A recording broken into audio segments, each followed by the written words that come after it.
Hey, this is the HottyToddy chat, brought to you by HottyToddy.com. My name is Jack Couch. With sports editor Adam Brown. Today we're going to look back at a baseball weekend where Ole Miss took on Delaware and swept Delaware to open the 2023 season at 3-0. It was awesome. The season was great. It opened it up. It was a real special time to be out there. And again, the energy, it was crushing. The students and the people, everybody came out. There was barely even standing room out on the field. It was just awesome. We got to finally see the new stadium lights, everything that's coming up with that. We got to have all the students out there finally again. Everybody got one of those miniature trophies, and on top of that, we crushed Delaware, which was awesome. It was one of those situations to where, like you said, just a great atmosphere, but to see the fans just pour into the stadium, knowing that you have a situation to where you're seeing the product from last year come to this year, it's just wasn't much of a drop off. Yeah, and it was really cool. It's hard to be national championships and lose people coming in, but it was unbelievable how many people were in the student section this time around. On Friday, if you look at any of the videos of any of the beer showers that were out there, it was insane, and it was rocking the entire time. Gotcha. Okay. Yeah, no, I understand. Yeah. But it was, the showers out there were very cool, and you could see the party rocking the entire time out in the outfield. Yeah, when I was up in the media press box, you looked over to right field, there was no standing room, no nothing. It was like wall to wall. No, and it was awesome being out there and having my spot finally and being able to bring everybody over. I knew people that haven't been to baseball games in months that came. They're like, we got to support our team. We're here, and we're going to be loud as we can. And it was a loud game the entire time. Delaware definitely felt it, and I feel bad for those players that don't get that normally, got to come in. And it might have been as loud as Omaha.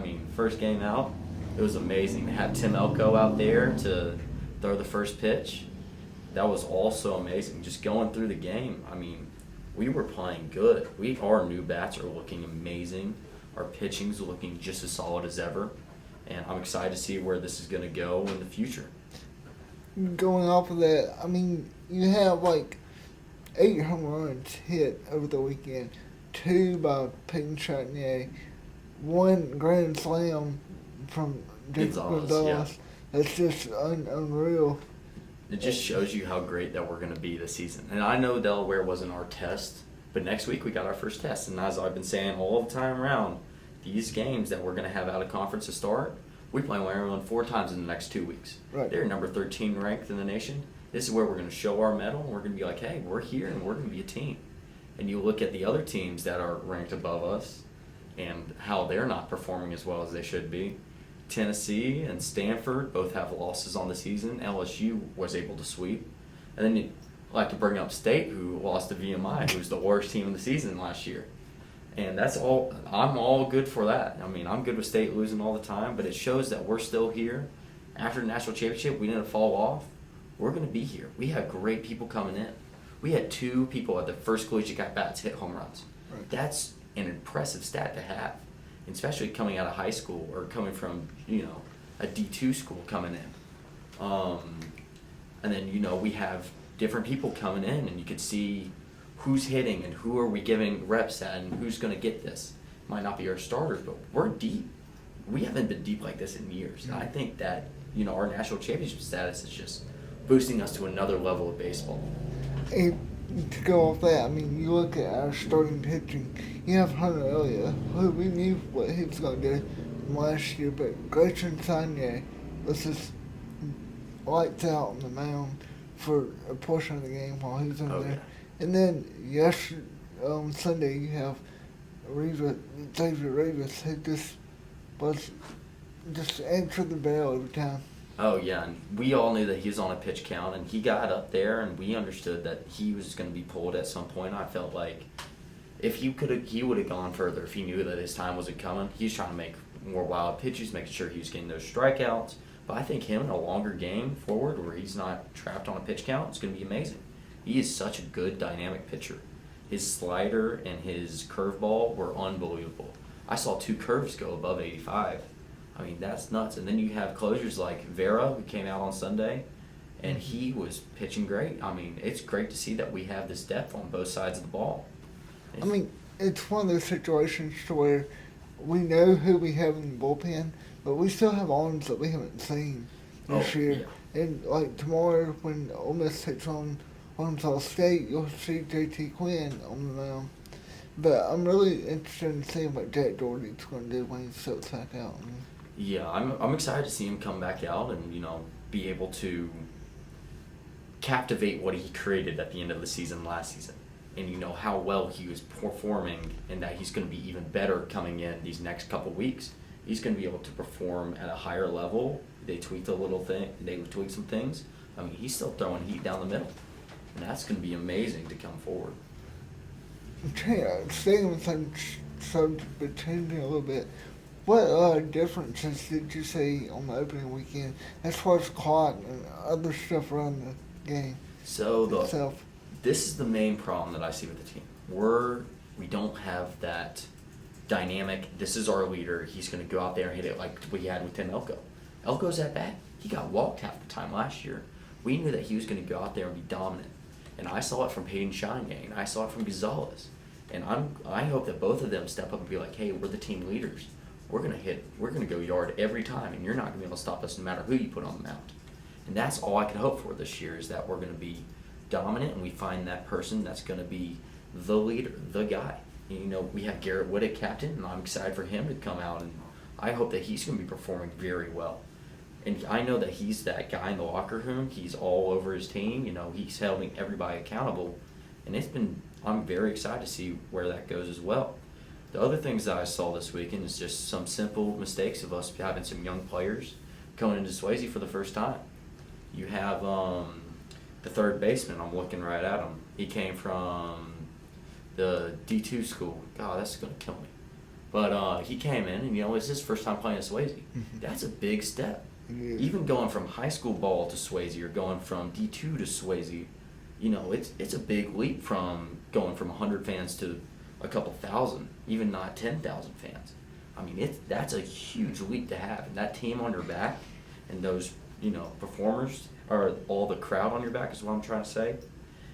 That's a huge jump. And we had some new guys come in, have a little bit of nerves. And I saw it on the day on Friday and on Saturday, but on Sunday, they kind of figured out, these guys are with me. We understand what's going on. Everybody's with me, and I understand if I make some mistakes, but that's in baseball, and we're going to be able to perform this year. And they shed their nerves like crazy. And I think that's the only real problem, is that we didn't have that true depth of field that we have the past 2 times, where people are been out there and know what they're doing and have had this crowd behind them before. Now that we're going to have new players, we're going to see how they adjust to this. Exactly. I mean, but Rivas was in the same situation. He had not pitched in front of 10,000 people before. Oh, and he performed. He performed well. Yeah, and that's the other side of the coin, is that you have people out here that thrive on all the crowd around them, and being able to be in the spotlight and being able to perform, having that little bit of pressure now. And I'm excited that we swept, obviously, and we didn't just sweep. We were dominant on the field, on both sides of the ball. We were hitting the ball. Sure, we had innings where we made a few mistakes, but that comes with having a new team. They came out the national championship, and I feel like this team isn't we're up there, we're number one, we're going to be the best, we're going to national championship again. They got a chip on their shoulder. They're like, we won last year. We're going to do even better this year. And I could see that with the team, and them all not being hot shots. They're all still together as a unit. Even losing those leaders like Elko and Dunhurst and all of them, that you're going to be able to come back in, and you're going to be having the chip on your shoulder is amazing. They come and they still do all the rituals that they normally do. They came and saluted the student section and the fans. They high-fived all the kids and let them run the bases on Sundays. I'm very excited for this team, because they seem like a collective bunch, where it's not where they lost people. Like State, you looked at State from 2020 to 2021, they lost a lot of their power people. And I mean, that team frankly fell apart. I mean, they just couldn't perform after. it's like they lost a piece of themselves, and we don't seem to have that problem this year. We don't, but it also seems like one of those situations to where that we're just kind of staying modest and not looking at what we did last year. We're just We're trying looking to forward. build off of it. Yes, agreed. And we're looking forward. I mean, and our team, put it frankly, we look really good. It's very impressive. I wasn't expecting us to be that good coming out the gate. Now, we did play Delaware, who is a respectable team, but not a, power blue blood of the baseball scene. But we play Maryland next week. And I feel like it's going to be a real test of, hey, we're out here, we're going to sweep them. And you look at places like Vanderbilt beating Texas. When they beat Texas 12-2, I believe. And you look at TCU, who was dominating, and Arkansas, who was dominating. I mean, those are some teams that are able to get out there. They said, we're here, we deserve our rank, and we're going to be here. And you look at us, who have swept, and now it's time to go out there and prove that we're supposed to be where we are. And, we have teams that, didn't look like they proved. Tennessee looked like they didn't deserve to be number 2. Now they're number 3 in the nation. I feel like that's showing something that they might just had an off weekend, or somebody knows something that I don't, but I really feel good about us going forward. And it's going to be, this weekend's we're going to be here, we're going to be here for a while, we're a contender this year again. I think for Tennessee, I think it's one of those situations to where they may have had an off weekend because their pitching is still top notch. Yes. I mean, you have a 1-2 in them that's just going to be right there. So. Yeah, and Tennessee's one of those places that, they look really good. And there's no way to say anything else about them, that they just look amazing. And it was very, very impressive to have them, retain as many people as they did. And now their performance in week 1 is making me, question. Yeah. And, if they take that mentality going in, Tennessee's going to have a chip on their shoulder from now on. But that's it's all, baseball's a game of chance, and, it's very much, you can never predict what's going to happen in baseball, ever. Mm-hmm. And that's just part of the game, and you got to figure that out, and we're going to go forward from here. I'm very excited for this upcoming weekend. Mm-hmm. Well, yeah, this upcoming weekend, we play a Big Ten team 3 or 4 times that we'll see them in the next week and a half. Yeah, and they're going to be good. I was watching their game this past week, and they look really good. Their pitching is where I'm really nervous about everything. Their bats look good, but their pitching, they were having very good odds and luck going down the pipe and striking out. I believe that they had 16 strikeouts on the weekend, but I can't remember the exact number. It was up there, though. They were performing very, very well. And I'm very excited to see how we're going to perform against them. I think it's big for our batters. This is going to prove we're going to be, again, back to Gonzalez, who hit the grand slam, and you look at Chagnon, who hit 2 home runs. This is where we're going to be able to be like, hey, we're here. We're going to be able to, I'm going to be that guy. I'm going to go yard every time, and you're not going to stop me. And this is where we make that statement. And once you have one of those guys where your team can rally behind, we're going to be very, very impressive team this next year. Well, for Gonzalez on Sunday, it was one of those situations to where he had a career high RBIs with 7 as in the second inning where the Rebels score 7 runs. So. Yeah. And then I really want to take a second and mention TJ McCants. Yeah. McCants had a rough end of the year last year, and he is one of the most humble, modest people I've ever met. He's never yeah, I'm the man, I'm going to do this. He is a performer through and through. He always salutes the crowd. He's over in right field most of the time this season. He'll give a wave to everybody, and everybody will yell for him. But this year, he was batting.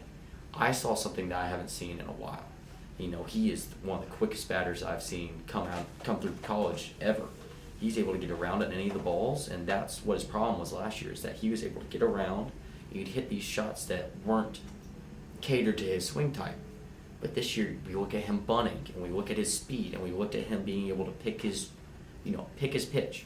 And being able to sit there and pick his pitch was all the difference that you saw this year. And watching him bunt, if he can bunt, we're going to have such a threat with TJ McCants. Because he has the speed to get to home, or get to first base every single time. And that's going to be very impressive. And the other person I wanted to mention was Gage coming out here. Gage looked really good. He just was crushing the ball. And, he was swinging hard at him. He was trying to go yard every time. But that's something you get on the first week, and then, you move on from there. And I'm sure that he got Rick a new one for swinging 3 times at a, far right ball outside the box. But going forward, I think that he's going to be a power hitter. He's going to be great. And we just got a lot of good bats this year. I'm very excited about it. Is there any bats that really stuck out for you? For me, it was like the way you had power throughout the whole order. I mean, it's one through 9, you just can't say, oh, this is an easy out. Again, for the second year in a row, it's going to be difficult for people 1 through 9 to get us out. Yeah, and that's what's going to be awesome this year. Is we got that depth, and we have people on the bench that are going to be able to come out and, if worst case scenario, we have a situation like, last year Dunners broke his arm. We're going to have a situation where people can come in and fill in the spot and, still be able to be that dominant team throughout. And I'm excited to have all these players be able to sub in and out if need be. And that's what's going to be awesome this year, is you're going to be able to see everybody be able to perform. And we're going to have people perform for sure. Mm-hmm. And now to switch, I just wanted to, mention about the atmosphere of Swayze Field in this first weekend. On Friday we were talking about the attendance. But you go and we have a light show in baseball stadium. How cool is that? That is not something you see everywhere. And I mean, lights are going every home run. You have music playing. Everybody's yelling. It's something special out there this season for sure. And even the renovations, the only problem that I have right now is the backstop. And I know that it's not going to be fixed, and I've heard that it's very iffy if they're going to finish it by the end of the season or even work on it. But right now, it's just a tarp in the back. It's just a tarp in the back. It's just covered, and I understand why. But they took all the trees out, and you could see some white houses. But that not being finished just makes it look a little rough around the edges. Yeah, the batter's house probably won't be finished until like the end of the year. Yeah, and but they were working on it up until right before very much up until even when I was sitting out there waiting to get into the stadium for the student sections. They had people welding out there, and they worked around the clock to try to get that finished. And it seemed close to done, but I think they just had to be like, hey, we got to call the ball on this one, and we got to let this down. Which is fine, but, I wish they would put something out there to, make it look a little bit better than it is. And, it could have been a past job this weekend, and we can see something tomorrow or even next weekend, but... We definitely could. Probably not by tomorrow, but, by Friday. By Friday, where you have Wednesday and Thursday to work on something. Exactly. Just figure something out. Because it does, it's my only complaint with the whole baseball right now. And it's a really small complaint. It's very nitpicky. And the stadium, back to the atmosphere part of it, is that I got to walk around, on Saturday. There wasn't as many people as Friday because it's not opening day and, it's a noon game. But I went and walked around, and they had the trophy out for everybody to take a picture with, which was one of the coolest things I've seen in forever. I was up there, and really I could have touched it. I would have gotten in trouble, but I could. I was very close. I could have touched it easy. And it was just awesome to have that experience of, this is the national championship trophy, and these are all the fans, and being able to be like, even in the outfield, they had crawfish on Sunday, they had barbecue on Sunday. They're doing a rotation for the students where they're going to have food trucks out there all the time, where you're able to not have to walk all the way to the stadium to get food. It feels more lively out, even Sunday at noon. It's a Sunday noon game, people are getting out of church and coming to the game. And it was amazing atmosphere out there. There wasn't as many people. Everybody had a different vibe. We were out there just yelling together and cheering on our team, and it was amazing. Did you come into the stadium and try any of the food? Oh, I tried. So the stadium food, their burger is one of the best burgers in Oxford in the stadium. I will hands down, I'll say that for the rest of my life. It's one of my favorite things to get. It is very expensive. Yes. It's a $12 burger for, is it in the 12 stadium. or 15 now? Oh, it might be 15. I didn't get one this. Oh man, but you get fries and a burger, and it's one of the best burgers in Oxford by far. Now there's a HottyToddy, a Grove dog or something. There's a Grove dog. Oh. It's a chicken tender though. Yeah, and it's very good. And my buddy went and got it, and I was looking, I was like, man, that looks really good. So let me just nitpick one more thing while we're at it. The dollar dogs are gone. Yes. That, inflation, I understand, but, that's an iconic thing of weekday games. I was Right. excited for it's $2 dogs now, if you didn't know. I was very nitpicky about that, and we're all booing about it. But, I understand how it is and how it has to be like that. But I'm very excited about the food. And, have crawfish in right field, that's awesome. And I was talking to one of the security guards over there. They're like, yeah, all the parents are coming to get crawfish and taking it over to right field or to left field. And, they have crawfish out there, have burgers, have barbecue. Mm-hmm. I love the food trucks down Business Row here on campus. And if there's hot box hibachi out there, I'm getting that every single time. It's one of my favorite places to go. And that's just an incredible addition by athletics this year. Just, Yeah. the nitpicky things. Well, I was kind of shocked when I realized that we didn't have the pizza that we've had for the past couple of years. That's gone this year. I was like, I understand, but it kind of tugged at your heart that it's not there. Yeah, and it changes every season, and everything's going to be different every year. And, this year, looking in the student section, I saw people bringing bigger coolers than you used to be able to. And, I was like, oh, bring charcoal out, I can grill. Now I can put a lot more meat in my cooler to come grill in the outfield. And, they have hibachi grills out there, and that's also awesome. They added 2 hibachi grills, and quality of life things. They added tents to the back of the student section to where you're not going to get wet. Just very quality of life things that they made, incredible improvements on this year. Because what they've added to the stadium and to the amenities of the stadium have really come to life in the past 3 games. Oh, yes, and it's very noticeable across. And I'm in right field. I'm in my own little island most of the time, and I can tell. And I'm like, oh yeah, this is awesome. Having everybody and having, again, a nitpicky thing, but I love this year how we changed the aesthetic of our mid-inning, or waiting, changing pitchers. We changed our aesthetic of it. It wasn't just peanut butter jelly time every single time. It's different memes, and it's we have the TV rocking. We have this mid-2000s vibe going across all of athletics, and I love it. You look at the football recruiting, and we had the PS2 covers, and that was awesome. The NCAA, PS2 covers, and that's awesome. And now even in baseball, you have the VCS or the VHS tape. VHS. Sorry, you can tell my age. VHS tape going in, and you have different memes. You have different things that excite people. You're gonna have the runs. You're gonna have, the over/under. You're gonna have all of that, and it's very entertaining. It's not where it's peanut butter jelly. Oh, 4th inning, peanut butter jelly time's coming on. It's what's new this week? What's gonna happen here? And that's awesome. It's great to have something new to the stadium and adds so much life. And people don't think it's that much, but now that I'm out there, it means a lot to have this new stuff going on. My buddies, we were all sitting out there, and he taps me on the shoulder and goes, look at the Jumbotron, that's awesome. It's just so awesome this year to have all this new and all this hype around our team and all the amenities and the small little things that they're doing. It's amazing this year. And that's the only way to describe it this year. Those 3 days were just amazing. That's just the start of it, because we met with Coach Bianca the other day before the season, and he's like, they met earlier in the month with construction to build on to what Swayze is right now. So yeah, and that's all coming very soon. Yeah.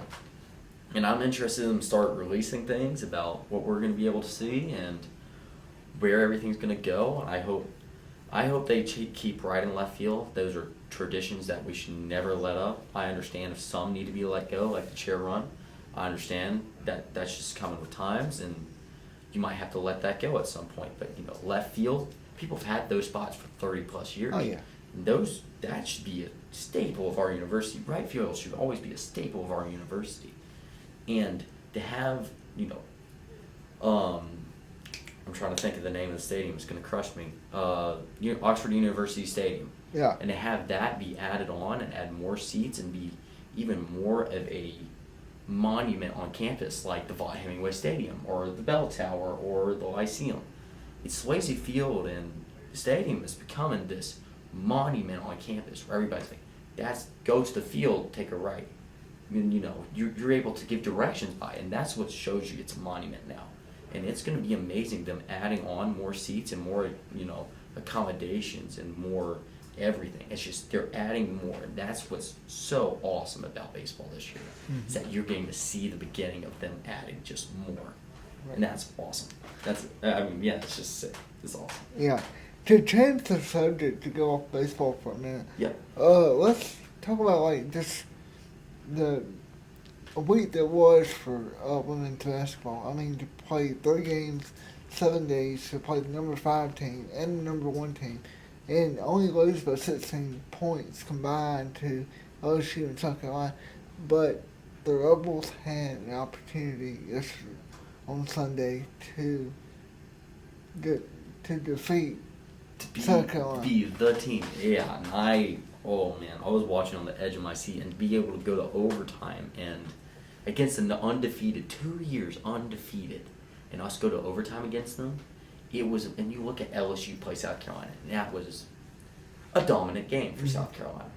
And you watch them come into us and us being like, no, you're in our house. We're going to put our foot down. We're meant to be here. We're meant to be ranked, and we're going to be here for a long time. And us be able to say, hey, this is us. Coach Yo, very emotional. We broke our record this year, and that was just an amazing opportunity, amazing experience for everybody that was there to see how emotional it is and how awesome, legitimately awesome the experience was of breaking the attendance record, being able to go toe-to-toe with the number 1 team in the nation, showing that we're out there, we're going to be here, we're going to make the big dance, and we have a chance to win it all this year. And that is truly an emotional thing for everybody. To have over 6,500 fans has come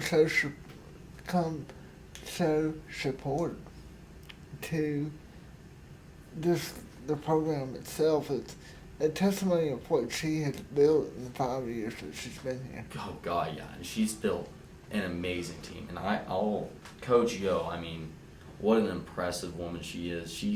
She makes an effort every day to make even the campus better, her team better, to connect with students, connect with alumni. I mean, she came out. I was waiting for baseball seats for 84 hours out in the rain, and she comes out and she goes, "Hey guys, we're playing after this. Come by. You guys need to come on. We're trying to break these records. We're gonna go first time 20 wins. I mean, we're just gonna be a team." And her being out there and her enthusiasm really rubs off on everybody that's around her. So yeah, it's awesome. It really does. I mean, it's a situation to where, like, Saturday after she was out at baseball, then she was out in the men's game, just getting people to come because of the atmosphere that she knew that would be there. Yeah, and she is working, and she understands what she's doing, and it's hyping up this student fan base and making us really, really a dominant team, and how we're able to feel about women's basketball and where we're moving forward with that, and how awesome this team is going to be going forward. It's going to be amazing. I'm very excited about it, and even talking about baseball upcoming, and I'm very excited about that. And you look at Coach Bianco bringing his father out to throw the first pitch to him. It's all awesome. I'm all excited about this year and what's coming forward. And so we have baseball coming forward, and we have on Thursday the last women's basketball of the season, last women's basketball home game of the season. I'm just excited for these to start going. And I think if that's all we have to say for today, and we'll get to you next week. Yep, sounds good. We'll pick it back up here next week from where we left off. This week we have four baseball games coming up. 2 men's basketball games, 2 women's basketball games that we'll look back over next week. Very excited. Catch y'all later.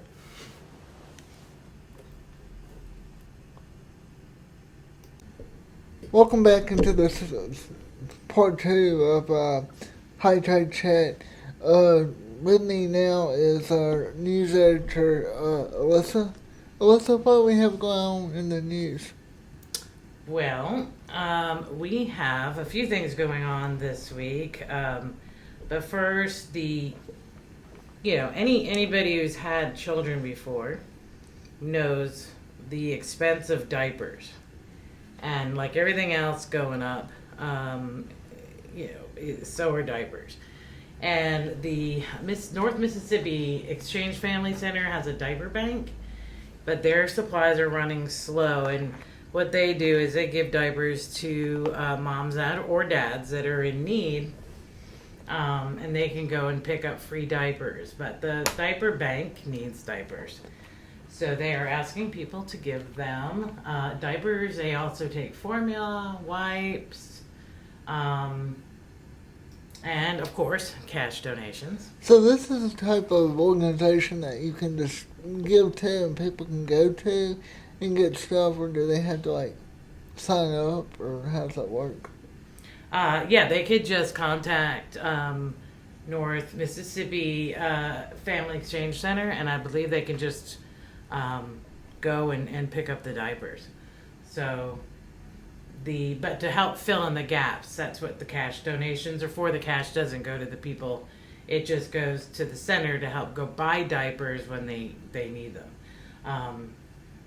So you can call the Family Center at 662-502-3228, and they are located on 1558 Skyline Drive. It's kind of there by Stouts Carpet. Oh yeah. You can drop them off there. You can email nmsfamilycenter@gmail.com. You can also do a cash donation via PayPal, Venmo, Cash App, or on the North Mississippi Exchange Family Center website, which I'm sure you can Google and find that pretty easily. So, and then also this weekend, our Oxford High School will be performing War Paint, which is kind of a interesting play. It's a little more modern. It is about the rivalry between cosmetic industry giants Elizabeth Arden and Helena Rubinstein that spans between like the 1930s and the 1960s. And the show will be Thursday, Friday, and Saturday at 7:30. Tickets are $12 for adults, $7 for students. But what makes this one just a tad bit more special is that Thursday night prior to the show, they will be naming the auditorium, the Ava H. Bonds Auditorium, after, of course, Ava Bonds, who was the choir director at Oxford High School for, about 30 years or so. Yeah, she was my choir director while I was there. Yeah. Also, being in plays under John Davenport was fun too for me. So he's amazing. He's awesome. He is a great theater director. So that'll be a great one to check out. Looks like a lot of fun. The costumes are going to be amazing. They hired a professional designer for the costumes and stuff to get through, because it spans 3 different decades. So that'll be a lot of fun. Now, this year it's not a year that they had to go travel overseas to do stuff, right? Sometimes the high school does that, right? Or am I thinking of something else? There's a competition in Scotland. Yeah. I don't know much about that, but I'm sure John will let us know as that comes closer. So more on the news angle.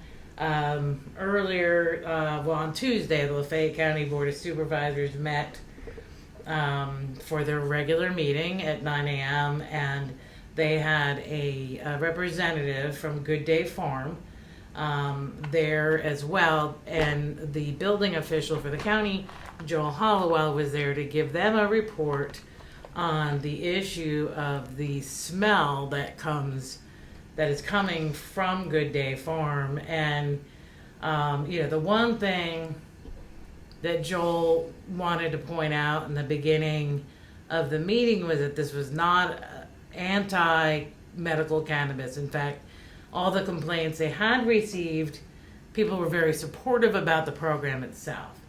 It's just the smell that's coming from the plant, which is located there in the industrial park off County Road 101. And they started cultivating around November, which is when these complaints started. And, the Adam and I toured the facility, and it is amazing. Yeah, Right? it's a huge facility compared to knowing what it was before that, and just being able to put all that stuff in there and doing what they're doing for the medical marijuana initial patients. Yeah, it's amazing, but it is stinky. Right. I mean, you will walk in there and walk out smelling just like marijuana. I kept saying, we're going to get pulled over. Ma'am, you've been smoking marijuana? No. But, that was inside. Now, we did detect a smell when we pulled up in the parking lot. But apparently the smell, with certain conditions, wind, cloud density, what have you, has been pushing the smell into neighborhoods like Oxmoor, North Point. Yeah. And that's where a lot of these complaints are coming from. So, they had a good conversation with this guy, Nate Steele, who's with the corporate part of Good Day Farm. Little Rock. Yeah, out of Little Rock. That's where their main offices are. They did discover that they did order about 10 of these air scrubbers. 3 were installed, but there was no electricity running to them. Oh, no.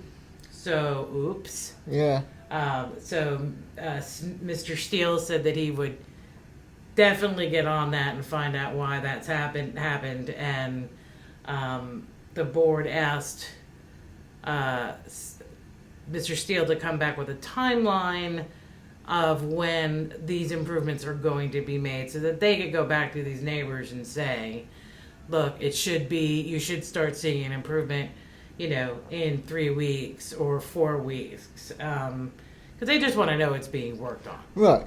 Which is just basically allowing them to have time to, get this in place so that people in that part of the community will feel better about what's going on. Yeah, I mean, I don't understand that Good Day Farm is established in other areas, in other states, and apparently even in the very beginning when they made these complaints, they were told that there was no carbon filters on the filtering system, which is kind of a no-brainer. And I don't understand why some of these things are kind of being looked over. And, they have plants in other places. They should already have these systems pretty well figured out. But whatever the issue is, hopefully, because they have made a huge investment in Lafayette County.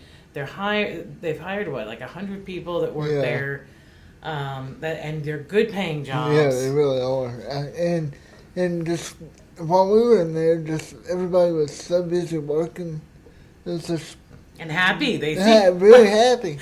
Yeah, I mean, maybe it's the fumes. No, I'm joking. It seemed like a cool place to work, but it did. It is an exciting, cool industry. I mean, let's be honest. I mean, that's kind of fun. I mean, we're coming from, when marijuana was like the devil's lettuce, and now it's becoming more accepted, and people are finding that, just like alcohol, you can enjoy it in moderation. Right. There's medical uses. I mean, even alcohol had medical uses. So anyway, it's just becoming more accepted, and definitely is a help for people with certain medical conditions. Oh, so. Exactly. I mean, and it's good that people can get it when they need it. Yeah. So, that moves me on to another very hot topic these days: pickleball. Oh, pickleball! one of the biggest sports today. Yeah, pickleball is growing huge. I did a story about pickleball at OPC several years ago, and there was maybe 5 people who played. I think it started through their leisure lifestyles program.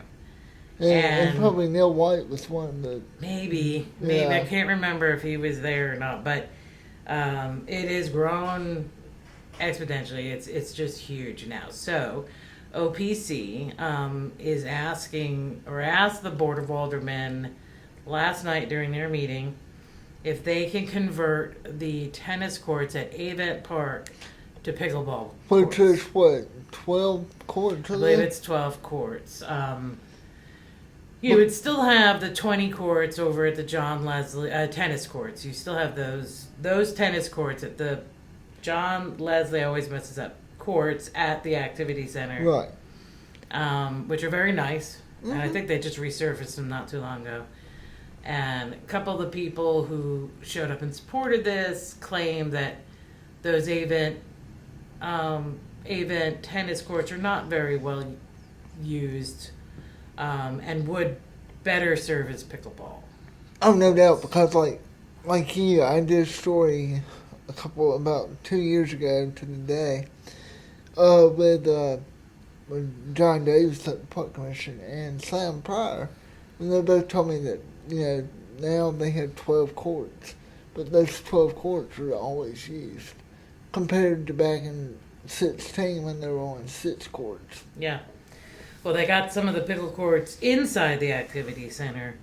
And basically, I guess the only thing that you really need to do is resurface and repaint, right? That's it. Is just redoing the lines.